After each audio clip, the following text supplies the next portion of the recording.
नवधा भक्ति की गाथा को सुन रहे हैं। और धन्य है टीकमगढ़ और टीकमगढ़ के वासी, जो पूरा जिला वर्तमान में राममय दिखाई पड़ रहा है।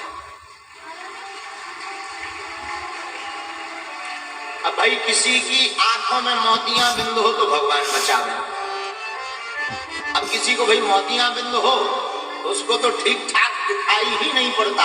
हमें तो भारत ही राममय नजर आता, सिया राममय सब जग जाने। ये केवल हमें नहीं, हमारे पूज्यपाद गोस्वामी तुलसीदास जी को भी राममय, सिया राममय सब जग जानी, करहु प्रणाम जोर जुग पानी। गोस्वामी तुलसीदास जी को भी सब राममय दिखाई पड़ते, पर दिखाई किसको ठीक नहीं पड़ता? जिसकी आंखों में मोतियां बिंद हो, रेटिना की दिक्कत हो, फिर क्या हो जाता है? ऐसे व्यक्ति को चश्मा लगवाया जाता है। ले भाई जरा चश्मा लगा हो बबुआ। अच्छा, चश्मा भी लगा करके कई लोग नहीं देख पाते। एक बात और सुनिए, क्योंकि जिनका मोतियाबिंद बढ़ जाता है पर चश्मा काम नहीं करता।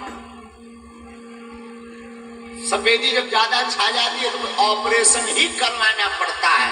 उसी प्रकार जिनको राम ना दिखाई पड़े उन्हें कथा में आकर के ऑपरेशन करवाना चाहिए सत्संग में। हाँ,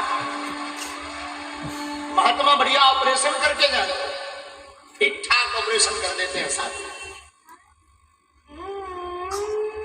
हमको तो सब राममय दिखाई पड़ रहे। हमारी माताएं जब मस्तक पर तिलक लगा करके आती हैं तो हमें साक्षात मैया जानकी जी लगने। तो हमारे युवान भाई देखो, ये भारत का सौभाग्य है, कुछ युवाओं को छोड़कर जो युवान रामचरित्र चर्चा में, फिल्म थिएटर छोड़कर राम कथा में आकर बैठ रहे, कथा सुन रहे, समझना उन पर भगवान की विशेष अनुकंपा है, बहुत अनुकंपा।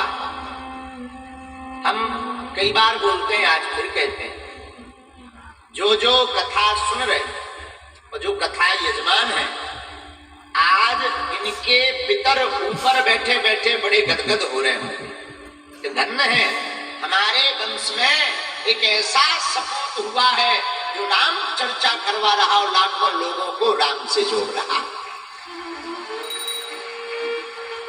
धनवान बहुत होते हैं, लेकिन भैया जिसकी संपत्ति राम जी के काम आवे क्या कहना, जिसका जीवन राम जी के काम आवे क्या कहना, जिसका जीवन मानव सेवा के काम आवे क्या कहना, जिनका जीवन राष्ट्र भक्ति के काम आवे क्या कहना। ऐसे लोग बिरले होते हैं और वही हमारी दृष्टि में साधु कहलाता है। साधु है। तो आज दूसरे दिन हम आप सब चर्चा करने बैठे हैं।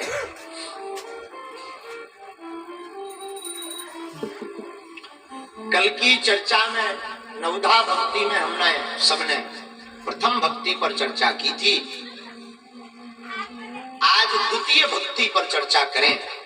आपको गौरव होना चाहिए, जिस टीकमगढ़ में बैठे हैं, कल महाराज जी हमको बता रहे थे गाड़ी में, यह टीकमगढ़ वह स्टेट है मम्मी के पास जो प्रथम हिंदुत्व स्टेट था।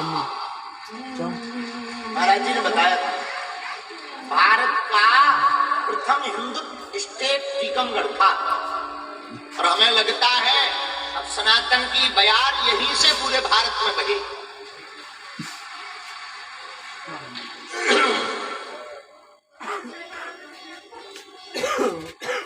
तो हम आप सब नवधा भक्ति पर करें चर्चा। नौ मऊ एकौ जिनके हो नारी पुरुष सच राज। राम जी की नौ भक्ति में से एक भी किसी के अंदर होती है, वो रघुनाथ जी की कृपा को पा जाता है? हाँ, राम जी की कृपा को वो सहज बस ही पा जाता है। तो पहली भक्ति क्या कही गोस्वामी जी? प्रथम भगति संतन कर संगा, तू शरणती मम कथा प्रसंगा।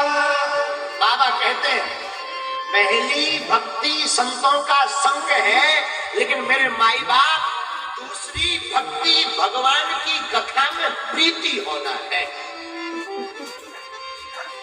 राम की कथा में अगर तुम्हें प्रेम है ना मेरे माई बाप सुन लीजिए, अगर तुमको कथा जाने की ललक है और कथा में बैठने की ललक है और कथा सुनने की ललक है, समझ लीजिए तुम भगवान की दूसरी भक्ति पा चुके हो। हम नहीं कह रहे, रामचरितमानस कह रही, तू शरणती मम कथा।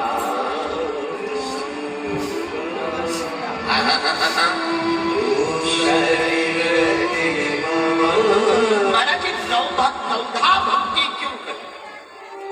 सबरी माँ को राम जी नौ भक्ति ही क्यों बता रहे? नौ का बड़ा पुराना तार है राम जी का, बहुत पुराना तार। अच्छा नवधा भक्ति का क्या पुराना तार है? अरे भैया राम जी का जो जन्म हो रहा है वो भी नवमी को ही हो रहा है। गोस्वामी जी लिखते हैं नवमी पार मधुमा। रामचरितमानस की रचना भी नवमी तिथि को और राम जी का अवतार भी नवमी तिथि को और सबरी माता को भक्ति का ज्ञान भी नवधा भक्ति भी। केवल इतना ही नहीं, 9 अंक का प्रयोग रघुनाथ जी का करने का क्या कारण? राम जी ने नवधा भक्ति ही क्यों कही? 10 भक्ति कह देते, 8 भक्ति कह देते। नवधा भक्ति का प्रयोग करने का तात्पर्य है, नवधा भक्ति कहने का तात्पर्य है 9 का अंक परिपूर्ण होता है। क्या होता है भाई बाप? पूर्ण। जैसे कोई संख्या काटती नहीं है, जैसे आप 9 का पहाड़ा पढ़ो तो कहो 9 दूनी 12, 8 और 1 9 तिया 27, 7 और 2 9 चौको बोलो बोलो 36, 3 और 6 9 पंचे 45, 5 और 4। अच्छा 9 छक्के 56, 5 और 4। अरे वो तो मुझे ही बताता है यार, 9 को पहाड़ा 63, 7 और 6 और 3 कितने भाई? अच्छा 9 अट्ठे बोलो बोलो 7 और 2 और 9 नम्मा 8 और 1 और 9 दसवां 0 हटाओ फिर लो